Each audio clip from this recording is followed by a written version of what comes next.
Welcome to Witness State ShambhaviMudra practice. My current understanding of these practices in tandem is that the ShambhaviMudra helps you have this soft focus on your external world, kind of this 180, that's how I experience it, of the world, with the eyes really soft, while staying anchored in the inner self, in the heart. And that is very difficult for me as someone who likes to know things and likes to understand things. The more that I meditate, the more that I attend class, the more I realize how much suffering that's causing me. It's not really possible with my small mind to be able to take in everything that Shiva very effortlessly can. I can, however, using these practices, begin to swim more into that Shiva consciousness, and without putting the pressure on me to, really know and understand everything. And really consistently trying to detach from the outer world, all the sights and sounds and smells and experiences of the outer world, while staying really anchored in my heart. And I have a bias toward detachment as kind of being a cop-out, from fully engaging in life, which actually isn't the purpose of it. It's fully engaging in the cinematic world, where I think I'm not alone in thinking that I have a starring role in that cinematic world. And Babaji says that part of that bias is that we think that somehow that detachment is dull, that it's numbing, and he says it is not, and it is a way of detaching from what is unwholesome, unhelpful, and ultimately unnecessary for our spiritual development. And just as important, what is the life that we're seeking? Speaking for myself, the life I'm seeking is a much more balanced perspective of what is happening within and around me, while discerning what actually merits my attention and my energy and supports the state that I want and need to be in.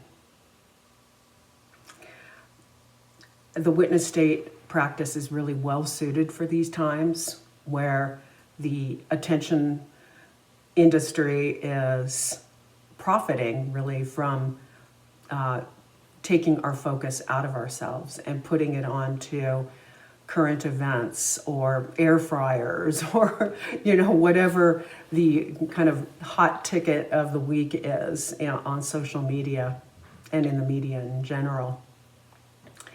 And so it really helps us step back from that. The witness practice, the witness state practice really helps us step back from that and enter into a place where we really are conserving our energy for spiritual growth instead of always moving outward.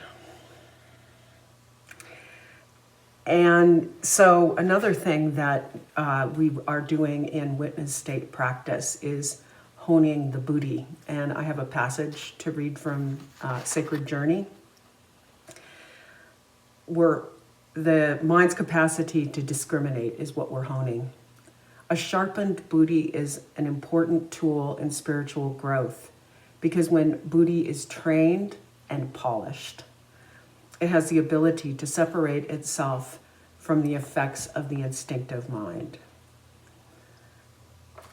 In all of the Kundalini trainings that I've taken over the past 4 years, the nature of the nervous system is something that's discussed. It's a thread throughout every training, and that the nervous system is constantly taking in everything that happens. And of course, On some level, our small mind is aware of all that we're missing. But Shiva knows, the witness knows. Shiva is the witness. And we just have to allow that we already know everything that we need to know in any given moment, and that we can just let go and allow the world to just keep doing what it's doing and not having an impact on our spiritual growth. And, this is really challenging to the mind's desire or, nature of perpetual motion.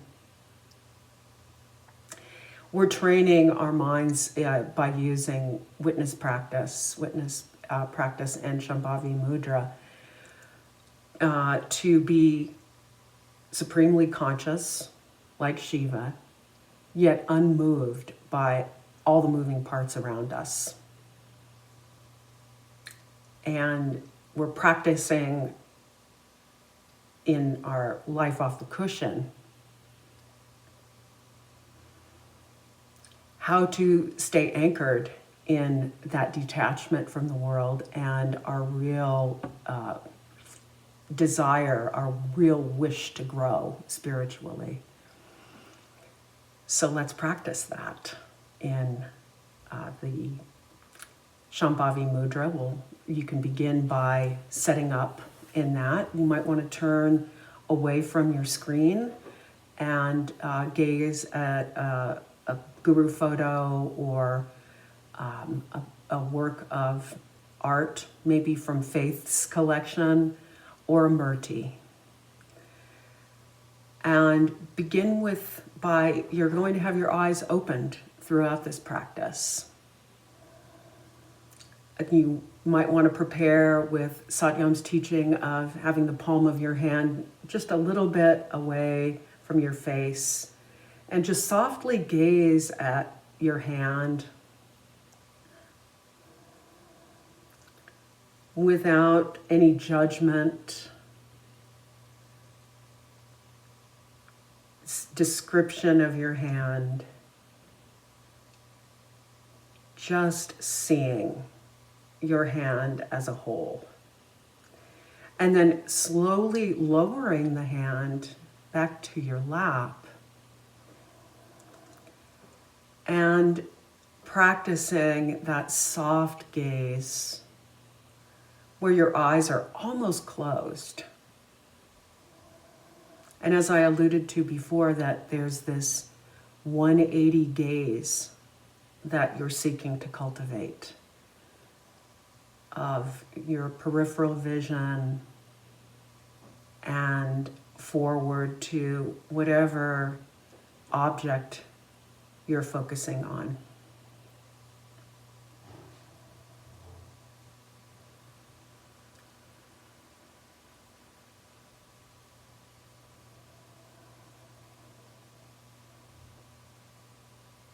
And just begin to shift your focus also to your breathing. Swallowing a few times.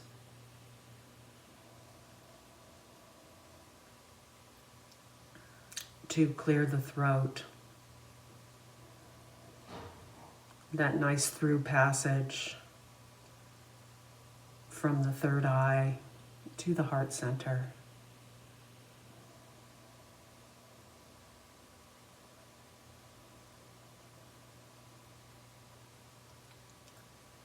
Balancing your attention to your surroundings.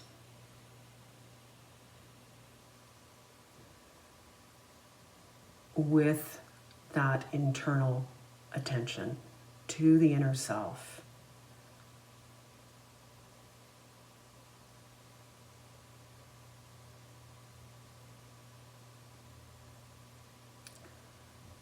Letting the forehead and the eyes, the planes of the face, the jaw, the throat,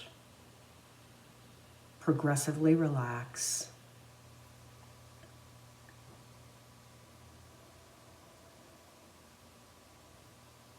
And as you're witnessing the breath, you're also witnessing whatever thoughts, impressions, emotions arise.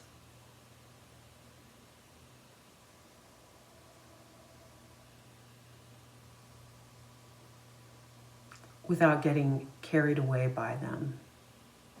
It is that swimming into Shiva consciousness that is your goal.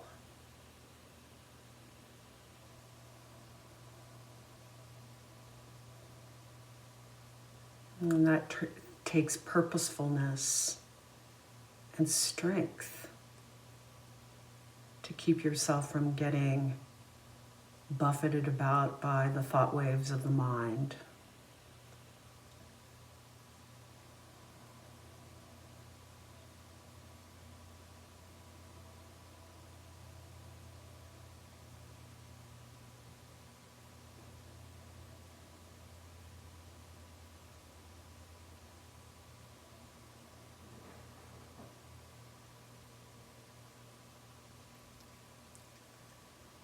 And, even as you have that purposefulness and that strength, there's also this supreme sense of gentleness with yourself for being mortal, for being vulnerable, to being buffeted about by the thought waves, by the feeling waves.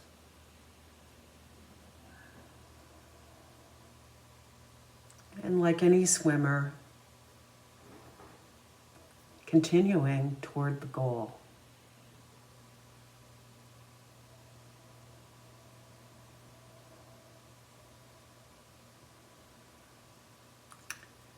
If you've ever sailed, one of the truths about sailing is that at least 80% of the time, if not more, you're off course. And you're always resetting. And that is what you are doing in the witness state, assisted by the ShambhaviMudra.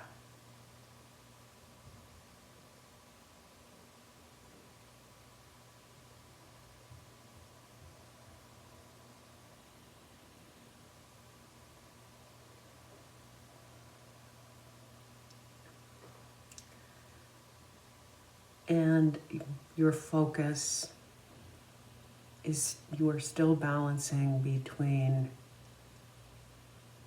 what you see within the context of the soft focus,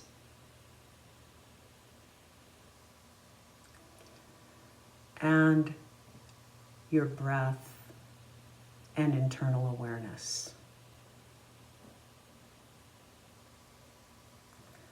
I want to read you a quote from Rudy about the future benefits of continuing to practice in this particular way. Over time,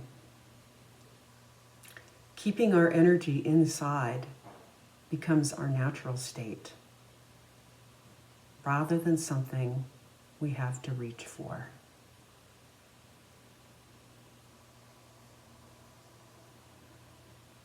So to use that swimming metaphor, you're training and training.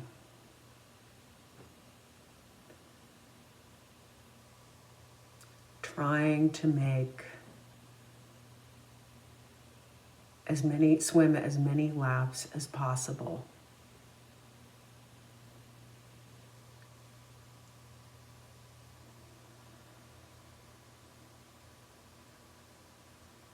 So you're always in that training mode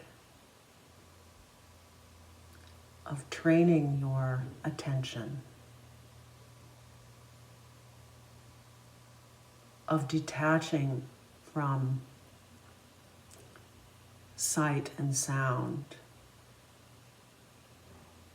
and the senses in general,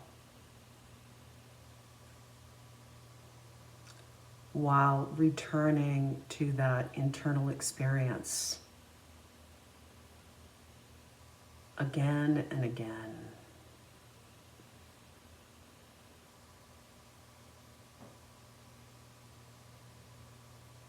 That expansiveness.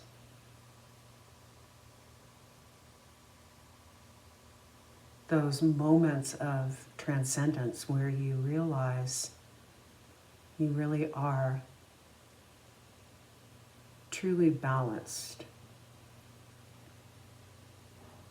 between what you're seeing and what you're experiencing within.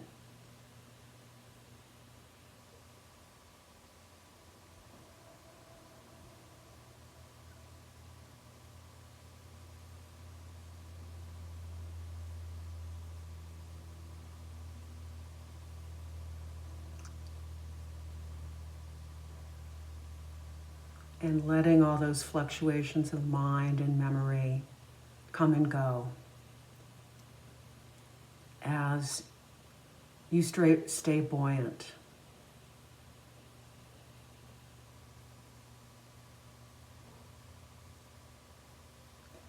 You can continue meditating for as long as you wish, using witness state practice and ShambhaviMudra. Namaste.